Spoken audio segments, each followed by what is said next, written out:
All right, Bulls and Bears. Hope everyone is doing well out there. Have any of you seen these videos where people are going around and they're showing the stores and shopping centers that are just deserted? Right. One of the latest ones I've seen that kind of raised my eyebrows a little bit is Lowe's, and that's kind of like a Home Depot for those of you that don't have Lowe's in your area. There's also Menards and other home improvement stores. Basically, it's a big home improvement store. I believe it's nationwide. Most of you have to know what Lowe's is. Anyways, this guy goes into Lowe's. It's deserted. Now, is it the first thing in the morning? Let's check this out and then we'll talk about it. And then we've got some big economic news to get into on the other side. And later in this video, I'm going to give you my take on what's going to be popping off here in the next few months here. But first, watch this. Hey Lowe's, I know you're always having to raise prices of everything to make up for all your profit losses, but I think I know where all your money is going. Every time I come in here, I swear to God, I'm not joking, Barbara here is the only one working. I swear, I'm not exaggerating. Wait until you see this video. It seems like every time I go into Lowe's, this is what I see everywhere. Wait, I thought he just said he was the only one working. Or maybe he just meant the only one actually doing something, right? I get it. Everybody's standing around, right? She was standing around too. She was smiling at the camera. She wasn't working. Anyways. You see people moseying around, standing around. Just kick a box, lean against it. This guy here walking back and forth. They don't really seem to have any purpose. They're all just, what are they, waiting to help people? Okay, maybe, but this one right here is my favorite. Look at this guy. He's laughing. He's got his head down. They're goofing off. I was watching these. It must be they just opened. I can't imagine a Lowe's being this slow. These guys for a few minutes, but now look, he catches me. Watch this angry look on his face.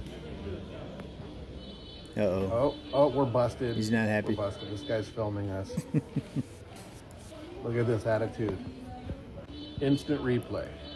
Roar. Let me pretend to work for a second here.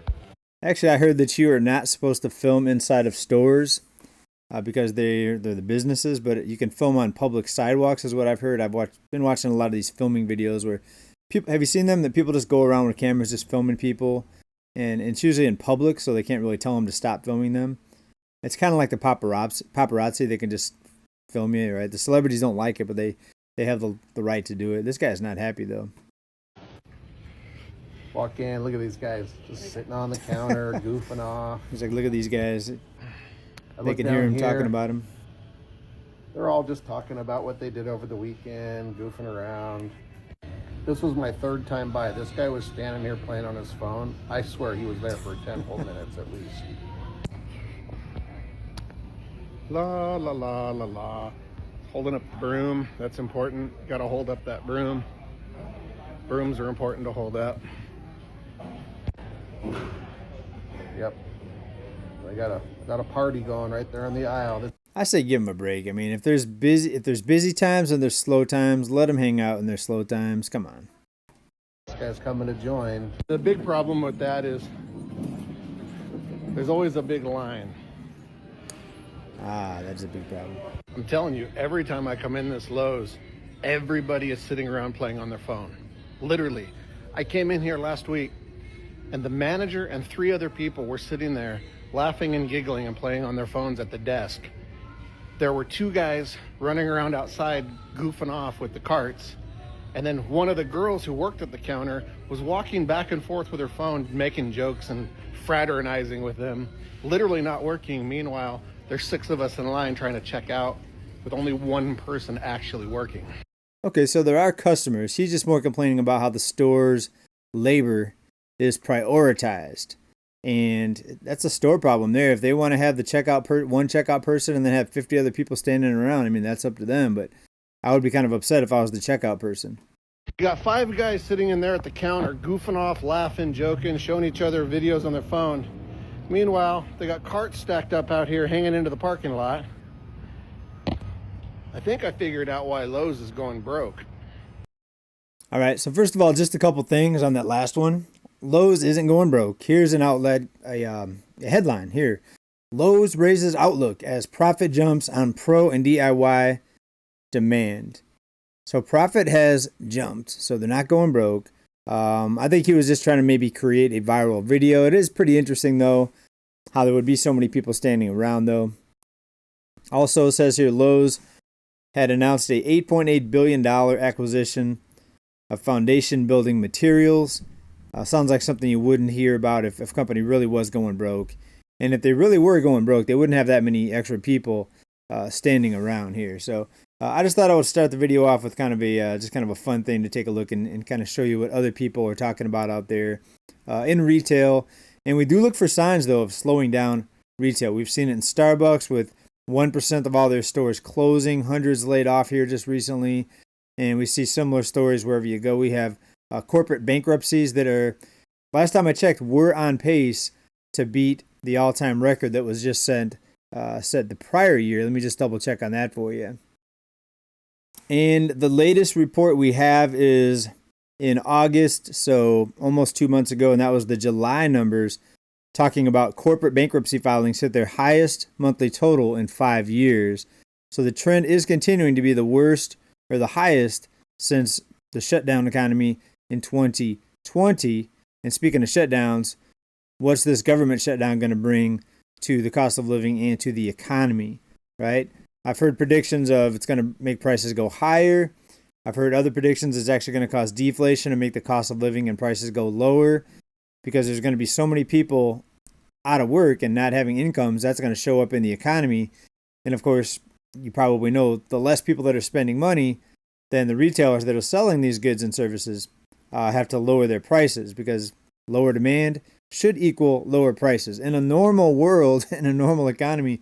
But it seems like everything that should cause something to happen one way seems to go the other way in this upwards and inside out backwards economy that we're in right now. All right, let me give you this guy's take on a recession indicator, an economic indicator that really I don't really think too many people talk about. Take a listen. The biggest recession indicator to me right now is how people react when they find out somebody they know live at home with their family. Because back in the day, you were getting roasted. If you were in your 20s, early 30s, and you lived at home, you were getting cooked. If you watch them old movies, they be telling them, oh, you live at home with your mom, you're a loser, you're not going to get dates, you need to grow up, you need to become an adult. People are not moving like that anymore. You find out someone lives at home with their family in today's world, you like, so bro, you telling me that you don't pay rent and you got a good relationship with your parents? How did you do it? like people that turn living at home from being broke to, oh, I'm stacking. Like, bro, we live in the opposite day. The economy is cooked. It's cooked. I think he's right, man. The economy's cooked. It's only cooked for a few people, though. It's only cooked for maybe 70 to 80, 90% of people. For the top 10%, it's cooked, and they're the ones eating the feast. They're the ones eating the dinner. But I think he's right. Back to what he said. When I was young, getting out of high school, if you were still living at home, even 1 or 2 years after high school, my friends anyway made fun of me, right? Actually, I didn't move. I moved out at 19. Got roommates and stuff like that. Went to college town, and so I didn't get really made fun of too much. But I remember being at the basketball courts and just around people. They were making fun of people that were just 1 or 2 years out of high school, still living at home. And if you were 3, 4, 5 years out of high school, you were considered a bum. You were considered a failure, a worthless pothead. I mean, all the names that people used to call each other. That's kind of how it was back then. People called each other names, just kind of roasting each other, busting each other's chops. All right, let me know what you think about that. But we got some news coming up here later in the video, but take a look at this one first. And real quick here, let's analyze this guy's take on what to do. If you're one of the people that does think that hard times are ahead, and I think hard times are ahead for most people, or at least times where you really need to watch your budget, I think those times are ahead. Right now, people are still spending money. Most people don't seem that worried. They're concerned, but they're not worried enough where they're not spending, right? As I've said before, stadiums are still packed, restaurants still humming, theme parks and amusement parks still packed with people here. Take a listen to what he says, though. If there is a recession, then these are the 3 things I would immediately do with my money. 1, I would take out the majority of my savings from Chase, Wells Fargo, or Bank of America and hide my emergency fund in a high yield account like a money market, CD, or high yield savings. I would choose a place that would give me at least 4% interest. 2, I would immediately cut down on unnecessary expenses. I would shop at places like Walmart, Costco, and Aldi, and get rid of unnecessary expenses like Peacock. I don't even know who watches this. 3rd, I would get ready, because when everyone's afraid and panic selling their investments, I know that this is the best opportunity to grow my wealth. Because after every storm, the sun will ultimately rise, and the people who are patient are the ones who are rewarded. The best time to get financially literate is right now. Start by reading this book and try. All right, folks. So we've talked about exactly what he's talked about here for a while. I mean, get ready if we do see price corrections, because you do want to have money, cash set aside when buying opportunities arise. If there ever is a correction in whatever market, pick your market, the housing market, automobile sales crash and nobody can get a loan, the banking crisis, vehicle prices will finally come down. Home prices will come down if we see a banking crisis. I think they're trying really hard to keep the banks operational right now, to do everything they can do to keep the banks propped up, because that's the backbone of all this. This whole economy, the backbone is borrowed money. The ability to borrow and go further and further deeper into debt, rack up more credit card debt. That's the key right now to economic activity and what they call economic growth. And even though economic growth is slowing, it's still positive year over year. People are still spending money. It's mostly borrowed money. And remember, we found out the top 10% account for about half of the spending right now happening in the economy. What he was talking about, though, his point was, try to cut back. Try to save money on groceries, and even Walmart's kind of expensive now. I would go to Aldi or Grocery Outlet or other discount grocers before I would go to Walmart. Walmart's still cheaper than a lot, though, cheaper than a lot of the stores. But he was saying basically cut back on expenses, get ready, because a buying opportunity is ahead, right? The last time people thought they were going to see a buying opportunity was COVID. 2020, everything shut down. You would have thought there would have been a price decrease, deflation with all the people losing their jobs. Same thing now, all the people getting laid off, you would expect to see price decreases, but now we've got things like tariffs and other factors and issues, greed mostly, I think, greedflation, that's making prices stay high and even continue to rise higher, unfortunately. Also, let's talk about another not too commonly talked about recession indicator. We talked about it one time here. We played a bartender who said her tips were way down. She's not making enough money. That's a sign that people just have less money to throw around here. Take a look at this, though. This is pretty interesting. Heading into a recession, and this isn't coming from me, it's coming from strippers and beer. First is the stripper index. It's a recession indicator that shows when the economy is slowing down. Once tips and non-essential spending drops, it means that people's wallets are getting tighter. And the data backs it up. The US strip club sector has declined by 5.1% per year over the last 5 years. Second is the beer index. It tracks what people are drinking. In times of financial anxiety, people swap premium craft and draft beer for cheaper six-packs. In 2024, US beer production and imports fell by 1%, while craft brewer volume sank 4%. When both these drop together, it's usually a sign that the economy is in trouble. Well, so those things have been dropping, folks. So is it an indicator? Let me know. The whole stripper thing, I've never understood why somebody would want to go give money to a stranger, taking off their clothes. Basically, you're paying just to get teased, right? Unless you've got something else set up there. Maybe you've got a lot extra money to get something else. But giving money to strangers for being teased and for a little dancing is, to me, it's always seemed insane. But I knew people growing up that loved those strip bars and stuff like that. Pretty interesting. I mean, let me know what you think about that down in the comments. All right, let's listen to this one, folks. He's going to talk about low wages, and he's going to ask some questions, and hopefully we're going to answer him here. Let's take a listen, though. I wasn't going to let this upset me, but I'm just going to have to say this. Where the hell do these jobs get off, bro? With trying to offer you $15 an hour, $16 an hour, $17 an hour, and then requiring you to be there anywhere between 8 to 12 hours per day. I'm looking on this damn website, on all these websites for a different occupation. I'm looking here, all I see, $19 an hour, $17 an hour, $15.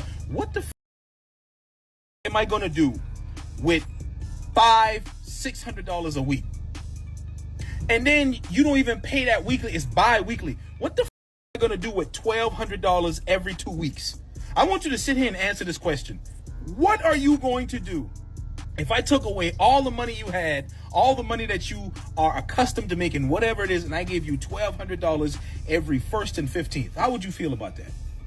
You'd probably be evicted before you even say, yes, give me that job. Like, am I missing something?